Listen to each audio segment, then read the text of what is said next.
And दूसरा है कि सामान्य जनरल कैटेगरी और unreserve category. Word is unreserve category, word is not a general category.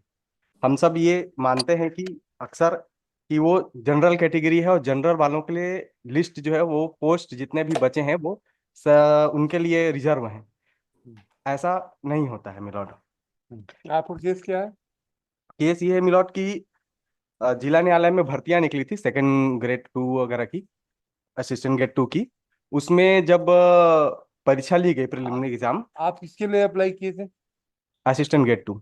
Assistant grade. अच्छा, फिर क्या हुआ? फिर जब प्रिलिमिनरी एग्जाम हुआ उसके बाद रिजल्ट आए, रिजल्ट के बाद इन्होंने अलग अलग रिजर्वेशन की लिस्ट बनाई। हाँ जनरल वालों की अलग बनाई पूरी, हाँ। जितने लोग भी मेरिट में थे। फिर एसटी वालों का अलग बनाया, ओबीसी वालों का अलग बनाया, एससी वालों का अलग अलग बना दिया। हमारा मेन जो ग्रीवांस है वो उसी पर है कि जो पहली जो लिस्ट बनी है जनरल कैटेगरी की, वो जनरल कैटेगरी की लिस्ट ना हो करके वो अनरिजर्व होगी। तो अनरिजर्व होने की वजह से जो भी कैंडिडेट मेरिट पर होंगे वो उस लिस्ट में आएंगे।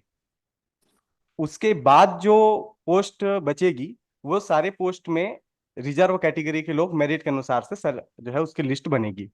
जैसे एक I am giving an example मिला।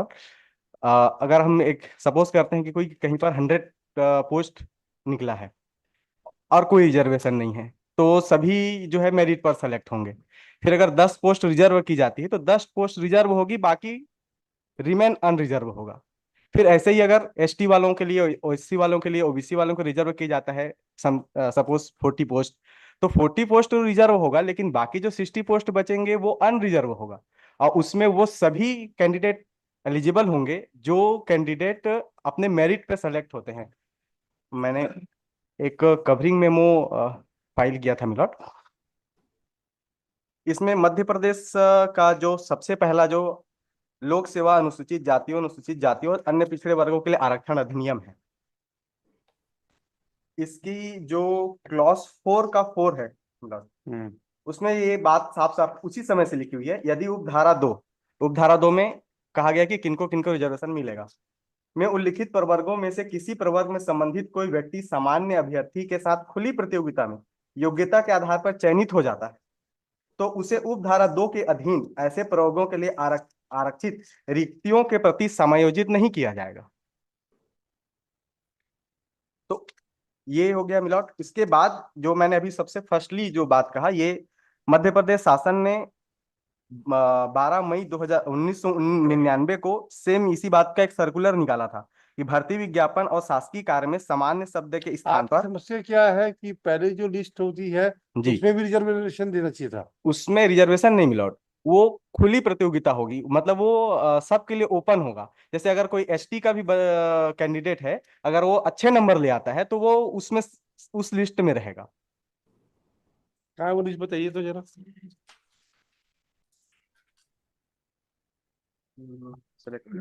21, पेज नंबर 21 है, 20 के आसपास मेन पिटीशन में। तो ये कार्यालय जिला न्यायाधीश 28/6/2023 को ये लिस्ट जारी हुई थी। इस लिस्ट में संवर्ग सभी अनरिजर्व हैं। पेज नंबर पेज नंबर 18 और 22 इन्होंने इसमें नहीं, कहाँ है, कौन सा page number? 22 P2 annexure P2 में लॉर्ड 18 पेज 18। पेज में तो अपॉइंटमेंट ऑर्डर का है। अपॉइंटमेंट नहीं, ये पेज 1 में तो वो है, परीक्षा का विज्ञापन है। P2 है, पेज नंबर 21। Annexure P2। हाँ बताइए, क्या इसमें क्या हो गया? ये फाइनल नहीं है मिलॉर्ड। ये जब पहला एग्जाम हुआ, प्रिलिमिनरी एग्जाम हुआ, एग्जाम के बाद जो रिटर्न टेस्ट वगैरह के लिए जो लिस्ट बनाई गई थी वो लिस्ट है। तो ये लिस्ट पर हमारा ग्रीवांस है मिलॉर्ड मेन की, ये जो है अच्छा, आपका ये कहना है जो पहली लिस्ट निकलती है जी, इसमें ही अनरिजर्व को और रिजर्व के लिए अलग अलग बनाना चाहिए?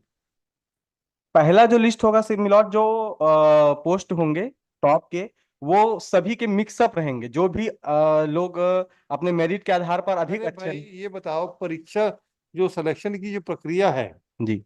वो तो जब फाइनल रिजल्ट निकलेगा तभी होगा।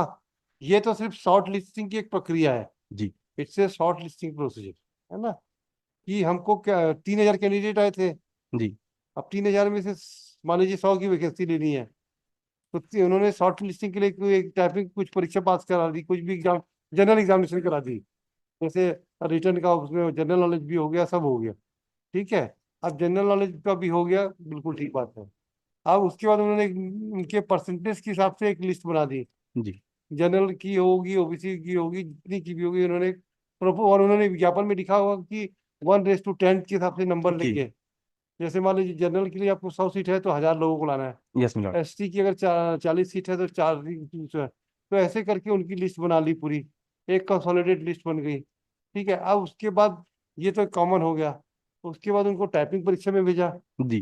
टाइपिंग परीक्षा के लिए स्किल स्किल टेस्ट स्किल जरूरी टेस्ट के लिए। है ना। स्किल टेस्ट में आ गया।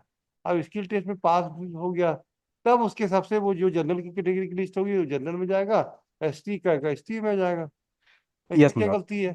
बट पूरे भारत में कोई भी जो भारत की एग्जाम, बात मत करो ना आप। मिलॉट, सभी अभी आप जगह, बिलासपुर डिस्ट्रिक्ट की बात सभी करो। जगह अन्य डिस्ट्रिक्ट्स का भी हमने लगाया हुआ है, मिस्टर अन्य डिस्ट्रिक्ट्स का कौंसिल, भी हमने लगाया हुआ मिस्टर है। Council, Yes। बिलासपुर डिस्ट्रिक्ट की क्या गड़बड़ है वो बताओ।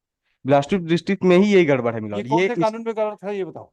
मिलॉट, ये जो जो सिस्टम है, ये शुरू से ही फॉलो सिस्टम होता है। सिस्टम के बारे में नहीं हो बात, आप बताओ कि कौन से कानून में ये गलत है।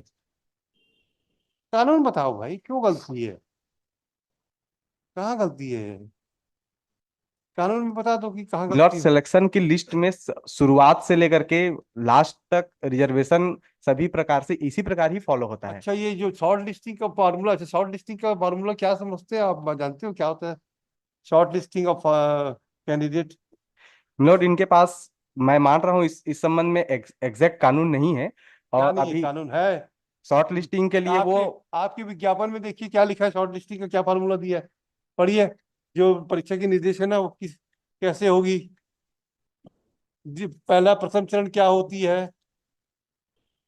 Page number 17। यस। नियुक्ति हेतु चयन विधि। हाँ, प्रथम परीक्षा। पांडे जी, वो अभी कॉन्स्टिट्यूशनल बेंच का जजमेंट आ गया कि सिलेक्शन प्रोसेस चेंज नहीं हो सकती। अभी लेटेस्ट जजमेंट आ गया आज। सर आज ही आया आ गया, यस आई है have read it. Constitution bench का। यस। यदि विज्ञापित रिक्त पदों के विरुद्ध 100 गुना से अधिक संख्या में आवेदन पत्र प्राप्त होते हैं, नहीं, आप पढ़ो। हाँ हाँ, यस।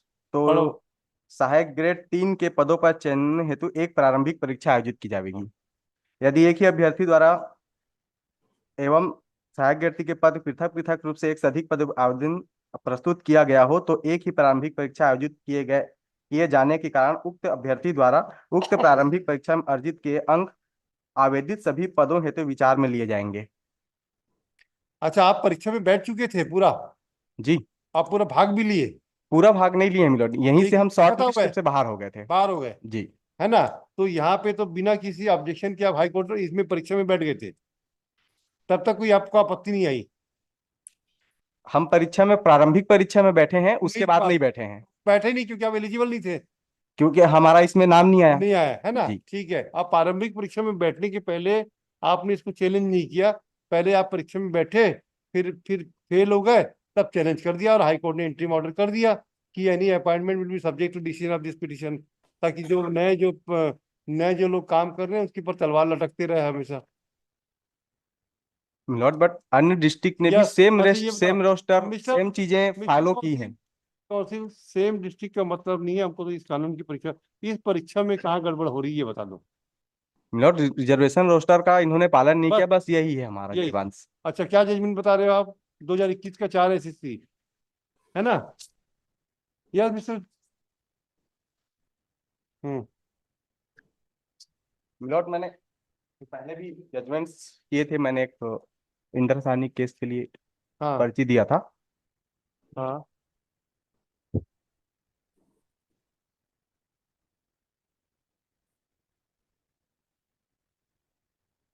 इसका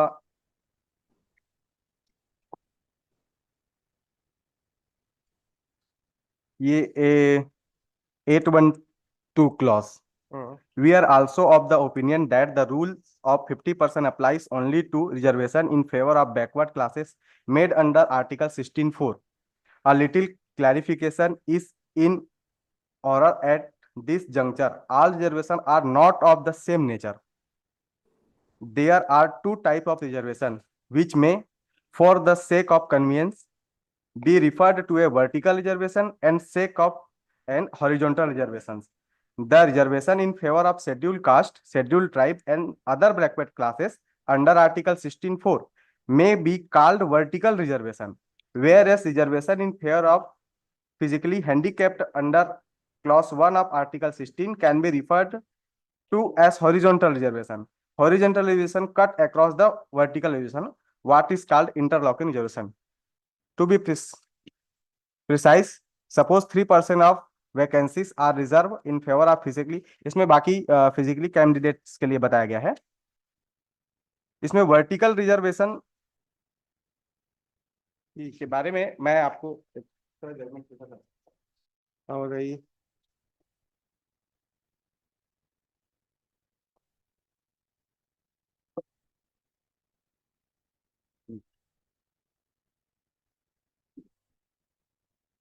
ये है Ritesh R Shah, reported 1996 3 supreme court cases 253।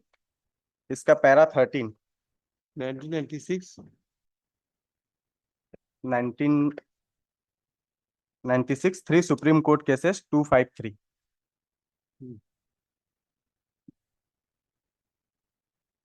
13 clause, there cannot be any dispute with the proposition that if a candidate is entitled to be admitted on the basis of his own merits, that if a candidate should not be counted against the quota reserve for scheduled caste or scheduled tribe or any other backward category, since that will be against the constitutional mandate incarnate in Article 16(4). ठीक।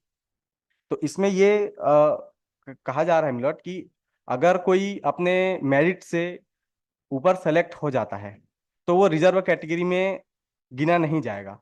तो इसका मतलब है कि जो पहली जो list बनेगी अनरिजर्व की वो सभी के लिए ओपन होगी, उसमें सभी लोग जो है पार्टिसिपेट करेंगे, जिसका भी नंबर अधिक होगा वो पहले उनमें आएगा। आपका नंबर, आपको कितना नंबर मिला? हमको लगभग, आपको तो नंबर में मालूम चला होगा ना कितना मिला? जी कितना मिला?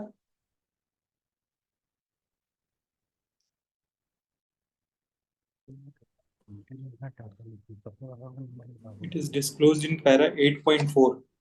इसमें 19 पेटिशनर है। अच्छा, 19 पिटिशनर है मिलोट, हमको अलग अलग नंबर मिला है। 21 पेटिशनर है। 21। हाँ, कितना मिला इनको? पिटिशनर नंबर 1 महेश कुमार को 30 नंबर मिले हैं। Petitioner number 2 obtain 31 marks. Petitioner number 2 36 marks. Petitioner number 4 obtain 37 marks 5 36।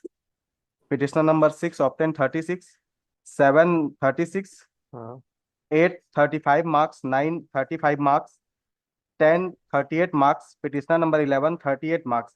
Petitioner number 2 obtain 38 marks. इस तरीके से सबके अलग अलग नंबर है मिला। तो इसमें कितना किया लोएस्ट पहली लिस्ट में? 29। तो इनको क्यों नहीं बुलाया गया पहली लिस्ट में?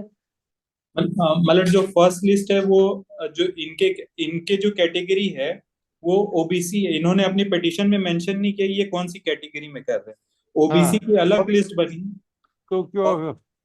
हाँ, ओबीसी में जो लास्ट गया है वो गया है 39।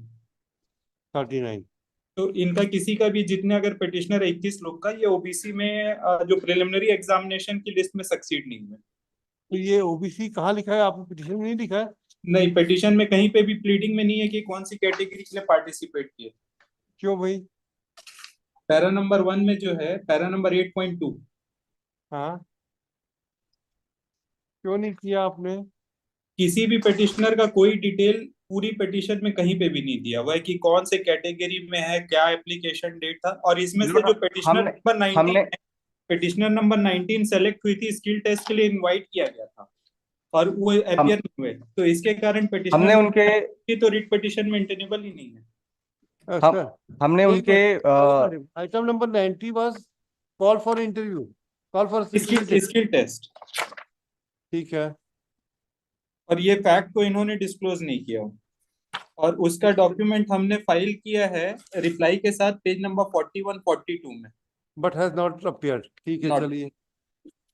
अच्छा, हाँ, अब ओबीसी, ओबीसी की हमने हाँ, सभी कैंडिडेट के जो एप्लीकेशन फॉर्म्स हैं वो सभी हमने इसमें पिटिशन में सबमिट कर दिए हैं।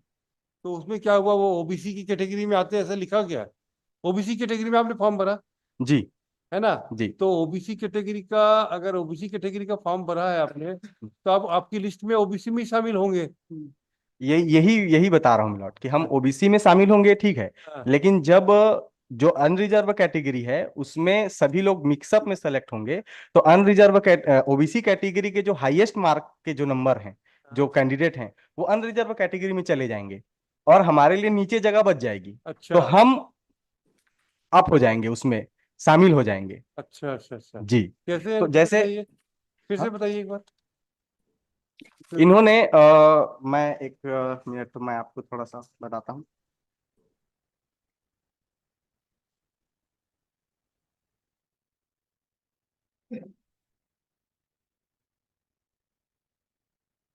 जैसे अनरिजर्व कैटेगरी का टॉप है 45 हाँ, नंबर, एंड इसका बॉटम है 29। हाँ, इसी के बाद अगर आप अगले पेज में चाहते हैं तो जैसे ओबीसी का हो गया, पहला नंबर का जो कैंडिडेट है वो 46 नंबर का है। हाँ। तो अब ये 46 नंबर वाला जो है ये ओबीसी कैटेगरी में अलग है और वो अलग है। तो अगर ये जो पहली लिस्ट है अनरिजर्व कैटेगरी, वो अनरिजर्व कैटेगरी का जो रोस्टर रिजर्वेशन का फॉलो करते, तो ये 46 नंबर वाला अनरिजर्व कैटेगरी में होता। तो इससे ऊपर के जितने भी ये नंबर वाले हैं ये सब उसमें मिक्सअप होकर के उसमें चले जाते हैं। ऐसी एसटी कैटेगरी के भी अच्छे नंबर वाले अपनी ही कैटेगरी में हैं, जबकि उनको अनरिजर्व कैटेगरी में होना चाहिए था। ये साफ साफ जजमेंट भी कह रहा है, मैंने कही किया है कि उनको काउंट नहीं किया जाएगा अगर वो अपने मेरिट पे, ऑन मेरिट पे सेलेक्ट होते हैं तो। आपने पिछले बार मेरे को ये भी पूछा था माननीय न्यायालय ने कि अगर वो ऐसा सेलेक्ट होते हैं तो बाद में उनके लिए पदोन्नति की प्रक्रिया क्या रहेगी।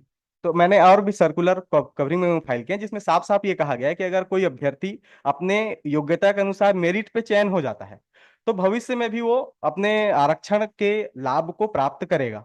उसके लिए आरक्षण वहां से बंद नहीं हो जाएगा कि वो अनरिजर्व कैटेगरी से सेलेक्ट हो गया तो अब वो जनरल हो गया है, ऐसा नहीं होगा। वो आगे भी वो दोबारा जब कभी भी अच्छा, लिस्ट। एक चीज बात रही, अगर आप ओबीसी से या एसटी से अगर आप जनरल में लेके सिलेक्शन हो गया, जी। तो उसके बाद तो जो